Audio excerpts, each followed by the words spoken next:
Hello and welcome to the top 32 of YCS Utrecht. I just had a bit of a production problem there. They couldn't use the word stinger for some reason, but it's fine. Thanks, Jan. Sorry, production is trying to talk to me and it doesn't work because you can't hear them. Okay, so we got our matchup here and we're going to get our players out before I start laughing again. We have Jordan Gallacher from the UK. Specifically from Scotland. All right. So you're you know one of the commentators, right? Yeah, I know Farfa or Nadir. And Darren. I test with Darren a lot, and Nadir goes to my locals. I mean, I know them both pretty well. Did you expect to get this far in the tournament, or what were your expectations coming in? I did expect to do. I tried to do my best for this event. I did a lot of testing. If I didn't do well this event, I would be quite disappointed in myself. So I'm quite happy I made it this far. We've seen you quite a lot do well at the YCSs. It just always seems to be that kind of last few rounds that were the problem. Did you change anything for this event to be able to make that final push? I definitely tested a lot more for this event than I have for previous events. Like IRL testing, just like sitting down at locals and playing games of Yu-Gi-Oh! Whereas previously I test a bit less, but like most of it's theory, and I normally lose in the bubble, so testing's paid off, I guess. Yeah, I mean, you can't beat like actually sitting in front of someone and playing Yu-Gi-Oh! Because there's things that come up that you just don't realize. Yeah, I agree. All right, well, good luck, take a seat. Okay. I'm being told the players are going to have to swap sides, but we'll do that afterwards. So we have Kevin Schlieben from Germany. Come on in, Kevin. Oh, got a bit of fans. Do you want to say hello? Maybe yes. Okay. Tell us, were you expecting to do so well at this event or not? Not really, but I trained the last weeks, 3 or 4 weeks for that, and yeah. It was good. How many push-ups? 100? What? Push-ups. Push-ups? Oh. No? I guess 200 push-ups. 200 push-ups. Okay. Sit-ups? Sit-ups, maybe 50. It's not too much because my... Yeah. Okay. More than I did. What do you feel about the tournament in general? Have you felt like it's been fairly easy or no? Just this quite tough. Yeah, this. It was not really easy, but not really hard, I have to say. So just okay. Kind of okay pace. All right. Please take a seat for now, but you guys are going to have to swap. But let's take it over to our commentary team, who are going to tell you a little bit about this matchup before we get started. Welcome back, everyone. This is top 32, the second in the top cut of this YCS, and we have, I guess, probably the most bread and butter meta matchup we've had of the tournament so far. Spyral versus Shaddoll, something that we were probably expecting to see a lot of at this tournament, and there has definitely been a lot of that. So the new Shaddoll Showdown structure deck released on Valentine's Day. Happy Valentine's Day. And it's brought a whole lot of new stuff with it, hasn't it? It sure has. It's brought a really, really powerful card in El Shaddoll Acapulco, which allows you to get access to your fusion spells, which has been a huge problem in Shaddoll. And being able to just fuse any two Shaddolls with a different attribute, of course, but we've also got a whole new roster of Shaddolls like Wendy, Ariel, Chaos, all different attributes. So you can get the Acapulco fairly easily. And Acapulco has the effect where it can search any Shaddoll monster. So if you have a bunch of fusion spells and you need more Shaddoll monsters, you can do that. It also discards a card as well for effect, so it can trigger stuff. Yep. There's a lot of utility you can do with Acapulco. Yeah, so I think that the Shaddoll deck has had recent success. Even before the structure deck, we saw it creeping up in various regionals and stuff. And I think that the biggest cause for that was that Construct came back to 3 fairly recently. Yes. And we've seen that when you combine it with this Invoked deck, you have like 12 fusion spells you have access to. So I think that's given Shaddoll a lot of the consistency, because I think like previously what you always felt like when you were playing Shaddoll back in Dual Alliance format, the old golden age. The old 2014. Yeah. 6 years ago, that. Yeah, I know, crazy. right? This Wow. came out in Dual Alliance 6 years ago. That's almost how... And look at it in 2020, still flipping monsters. I don't know if we're playing Shadow games, but the point... Why not? The point is that you always had this problem with Shaddoll where, like, in order to get your engine going, you had to draw 3 very specific cards. Your Fusion, your Shaddoll, and preferably a light monster. Then in the next challenges, thankfully, we got some more. We Yes. got El Shaddoll Fusion, so it made that it wasn't too much of a nightmare to fuse. Yeah. And now we have this Invoked engine, which combines that bridge all together, and you have your access to your Invoked engine, as well as the Shaddoll with the Invoked engine giving you Invocation, the searchable way to get that, so you can access powerful monsters like Merkaba, and you have, of course, like Construct. There's so many different ways to fuse and combo off with, especially like new things like Cross Sheep. So I'm sure we'll see a lot of that today, right? Exactly, yeah. The problems that Shaddoll previously had, you don't really notice it as much because there's so many fusion spells now. Super Poly's now at free, which is crazy because you can use it in like an engine card and a defensive card and a way to break boards as well. You still have Shaddoll Fusion at free, El Shaddoll Fusion at free, and the Invoked engine is so good. Yeah. Like by itself, it can end on a Mechaba, so it ends on the defensive cards, but you can also use Invocation to summon Shaddoll monsters by using cards It's in just your a generic hand. fusion spell. Exactly, Yeah. yes. It's just like Polymerization, so you can use it. It's very versatile. You can use it for your Invoked engine, or you can use it for your Shaddoll engine to make pushes. It's really, really good. And Meltdown as well. Yeah. Not being able to respond to your fusions from one Meltdown is nuts. Yeah, that clause is like cause a bit of a ruling issue, and like trying to understand how that works when it comes to being used as a fusion as Chainlink 2. Does that stop your opponent's triggers? There's a whole bunch of array of problems that come up, especially in mirror matches with Meltdown, but I don't think we should have an issue with that today. But there's a lot of like technical play stuff involved. Kevin, on the other hand, not opting to play Shaddoll, going for Spyral. He scrapped Spyral variant, so that'll be something a little bit different. I don't think we've seen the scrap engine in action at all I today. haven't seen much of scrap Spyral in general, really. I think it's a thing that was like the first... When the Forbidden Limitless first happened, the first thing that people went to was Spyral with scraps, and sort of like deviated away from that with like Extravagance and Popper Up. But the huge benefit of the scrap engine is it doesn't lose to Drun and Lockbird, which we found that Spyral just can't play under. But it can do like a reasonable amount of things. It can do the combo where it can do Curious Griffin, set a Imperial Order or something like that. So it can still do a fair number of things under Drun and Lockbird. And I think that's why he's went for the scrap variant. Yep. So we'll see just exactly how Kevin is going to handle the big elephant in the room, and that will be Winda. So we'll see how that shapes up. How can we forget about Winda? Yep. So we're going to go to the table now and jump in on the action and see how this unfolds. Now, as far as I'm aware, I think Jordan lost the dice roll, so Kevin will be starting us off here. Yep, with a foolish, good, quite good this magician time. soul. Yes. This is the first time we've seen. Yeah, this is a foolish, soul. quite good because he has a Magician Souls. Yeah, we haven't seen Magician Soul resolve successfully on stream yet. Yeah, have good, Goods and Souls. No, we have not. We have not seen Magician Souls. Did you say Goods Souls? Goods and Souls. Oh, okay. Goods and Souls. Yeah. Good, hello, Souls. But this together is Wombo. Yeah, he has the full whack, and he also has a wear out now, so he can get a quick fix, and a big red as well, and Caught by the Grave for the Ash Blossom. Now, but he does have Nibiru. Yes, Jordan opting to main deck 2 copies of Nibiru. You know his exact list because you guys kind of like played this together at locals. Yeah, we made it together, and we both like tested. Like he tested non-stop with me. I was going up and down Glasgow for weeks, so you're welcome, Jordan. So he chose to. We took a lot of inspiration from Jesse's Shaddoll list, and he chose to main deck Nibiru. And the huge impact of it is not only is it a high impact card, it's also a light. And being able to have access to your lights means that you Construct summon your best fusion to get your engine Construct going. as well as Merkaba from the Invoked side. Exactly. So it's really, really versatile. And of course we have here the full combo of Spyro, not including the scrap variant that he's playing, but this is generally like what... This is the point where you don't really need the scraps because the Spyral engine just does everything without the scraps. The scraps just help to get your stuff going, especially if you're trying to push your hand traps and stuff like that. And here's the powerful effect of Magician Souls, sending 2 spell and trap cards from your field or hand to the graveyard to draw 2. And the most important thing as well is that Big Red, Kerchow, I have brum, brum.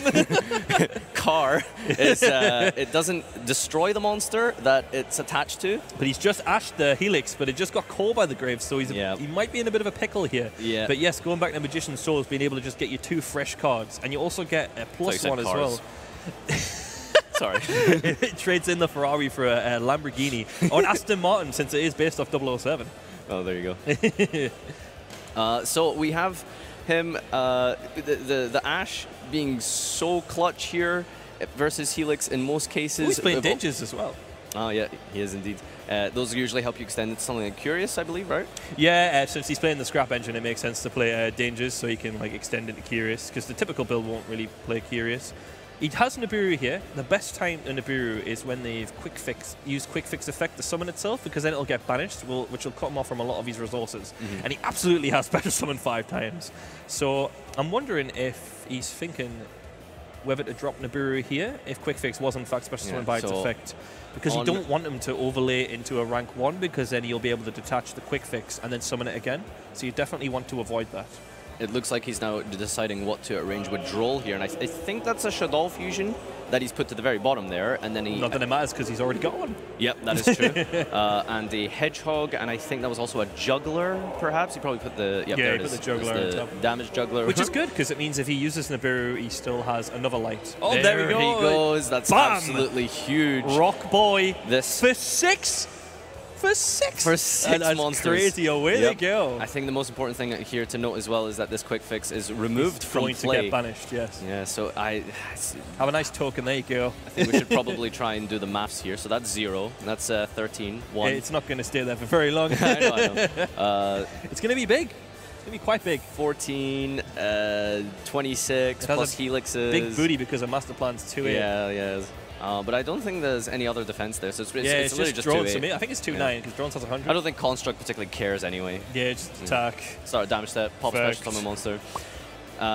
Jordan seems to have like a good follow-up here with the Alistair and the Shaddoll Dragon and Shaddoll Fusion there, as well as of course like the Light Monster. Too, so he can use the Nibiru as a free KB to stick. And even the Juggler can maybe help extend into, once you get it in the graveyard, you can get you another light as well. You almost cut that card last minute, I told him, no, stop it.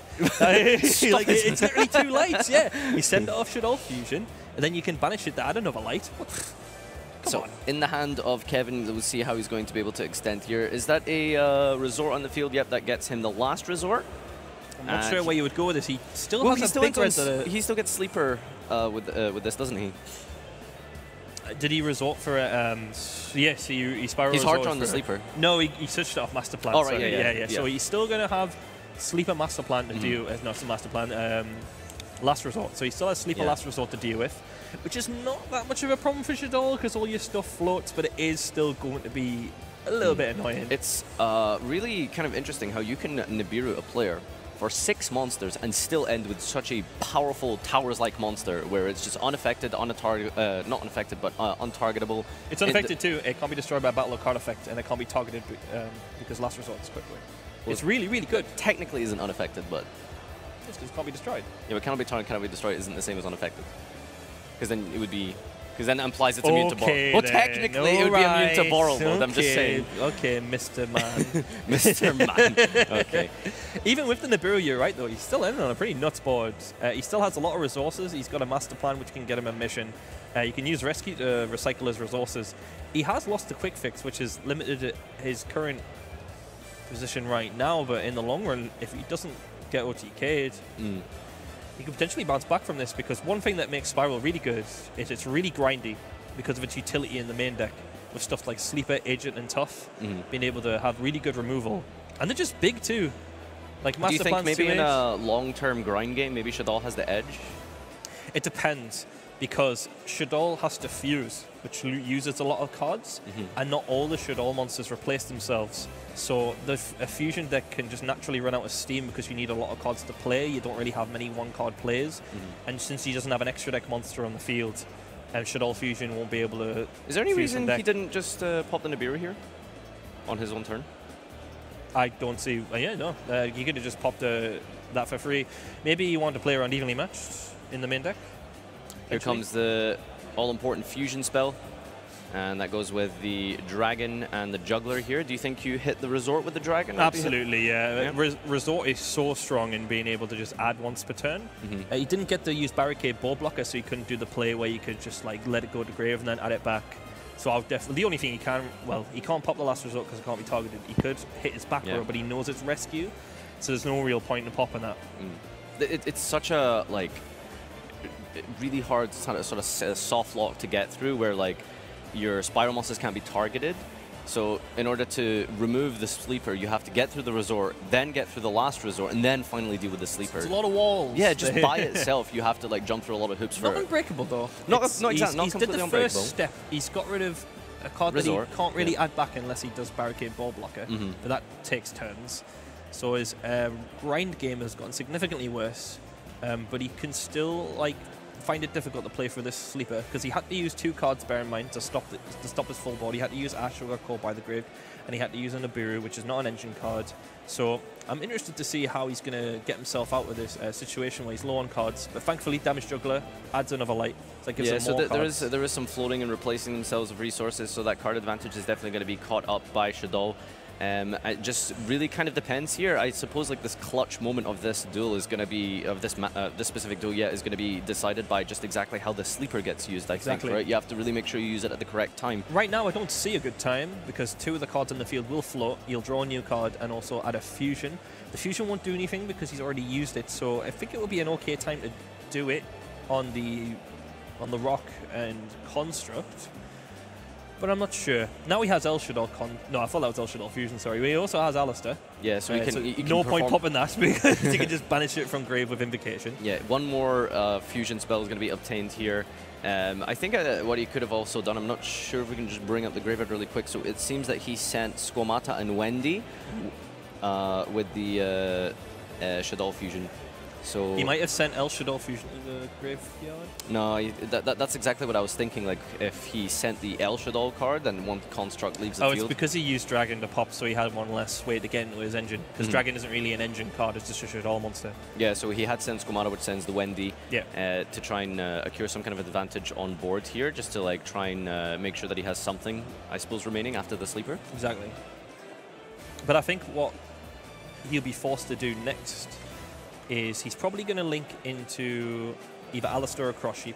Oh, but he's using Sleeper. My thought process was going to be that he's forced to use this before he uses Invocation, because then he's just going to summon a Mechaba, which will just negate Sleeper and banish it. Yeah, so I suppose like Kevin is kind of forced at this point to, you know, just in case he goes straight into the Merkabah with his Invocation there. No, he stopped these plays a little bit here, because I don't think he has another fusion. Oh, he has Invocation. Yeah, he's got the Invocation, and I guess Construct adds back the Shaddoll fusion to his hand, which is only once per turn, so he's not going to be able to use that again. So what's cool about Alistair is, which we didn't touch upon before, it can link into Armorage, which puts the Alistair in grave, so it means you have an extra monster on the field, because it's essentially free because you're going to banish it from graveyard, but it's also a fire, so it means you can get instant access to Purgatrio with Alistair, and you can also link Armorage into Secure Gardener, which is a light, so it means Alistair solves a lot of the problems of the deck, being able to just OTK with Purgatrio and also give you access to a light, so you can make Construct with Mechaba as well. It's really, really powerful. So what do you think he does to like out this sleeper here? Because I was thinking, like, is there a line where he can take with Gravity Controller? He's used Sleeper, so I think he's going... All right, he's going to go into Purgatrio. I wish the defense of that token's a 2/9, right? So he can definitely attack over his. It should be big enough for small enough for him to attack over the Purgatrio. He can attack over everything, but there's still a last resort on that sleeper. So I'm really curious as to how he's going to deal with that. I was thinking out to sleeper in this scenario would be the Gravity Controller. So he could like use the zone of. It can only bounce a monster in the extra monster zone. Yep, right, there we go. Extra monster zone. That's what I thought too. Yeah. Like, all right. I was doing that in testing and he was just like, idiot. It doesn't matter. Silly darn. All right, so we're going to pierce for a little bit here. We're going to. He is limited with what he can do. I think he wants to hold his resources because he's got the Alistair for a follow-up, which is fine. I think he just wants to take his cards away. Because I don't think he has any more rescues in grave. But Sleeper is going to be able to pop his 2 monsters because he can pop the rescue and then it's in grave. So I think the judges are just tallying up the exact defense of the token to make sure that calculation on the piercing damage of Purgatrio is accurate. So it seems to be like it's a commanding position for Kevin here. I think that his deck has just shown like just an unreal amount of resilience. Like the hand trap of Nibiru is usually what basically stops any combo deck from being, you know, sort of dominant in the meta. It's just like that fear of like Nibiru was being there, like Salamangreat generally doesn't have a way to play through Nibiru. It's one of those cards you just have to ignore, I think. Yeah. Because there's no real like solution to it other than like make Unless you're playing a early. deck like Spyral, yeah, you play Appaloosa. Exactly, yeah.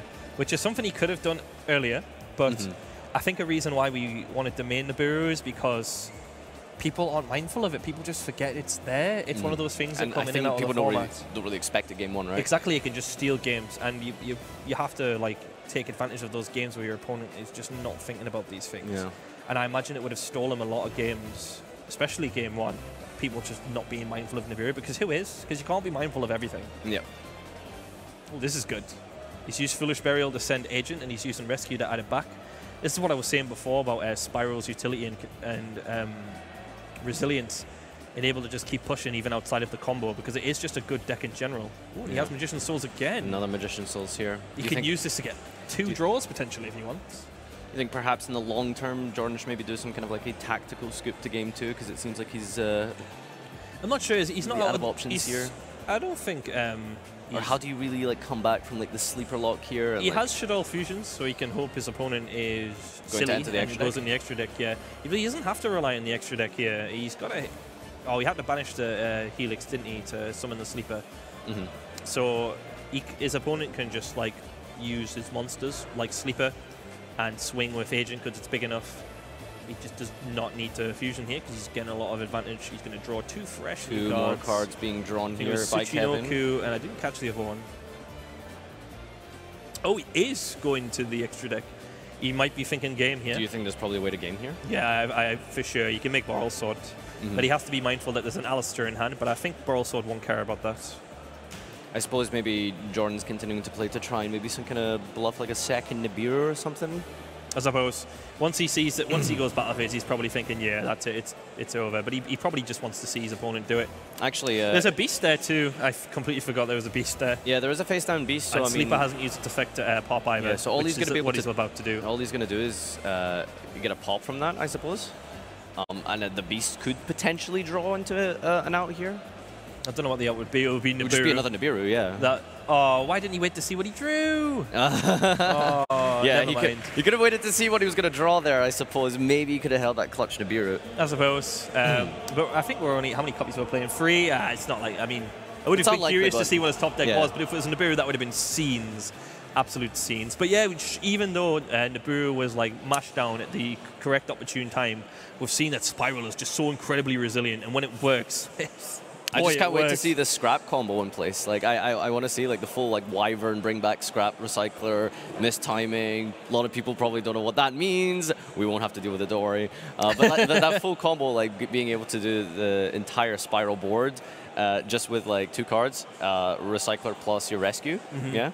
So it's a really cool thing to see, and maybe a little bit scary to pull off in this kind of matchup when you know your opponent's maining Nibiru, right? Exactly, yeah. But he'll probably be mindful of draw, which is why he's playing the scrap engine. But spoiler alert, we're not actually siding draw and lock burnt. So we decided to cut it last minute because we didn't want to respect Spyral that much because we're worried about the Shaddoll mirror match more. But ends up being the most represented. That was incorrect on our part. Yeah, I mean, you got to predict these things, and it's been going well for him so far. I think he played like 5 Altergeisted Swiss, while I remember. So there's a lot to consider for Jordan here. Do you think he should go first, right? Try and establish a window or Merkaba or something? Yeah, absolutely. Yeah, absolutely. What do you kind of bring in here? So going first, what will he have? He's got the 3rd Ash Blossom, I think. Potentially. I think you don't really mess about with it in There's the main actually deck. nothing here that I can see for going first. The it's only a lot of thing going second. you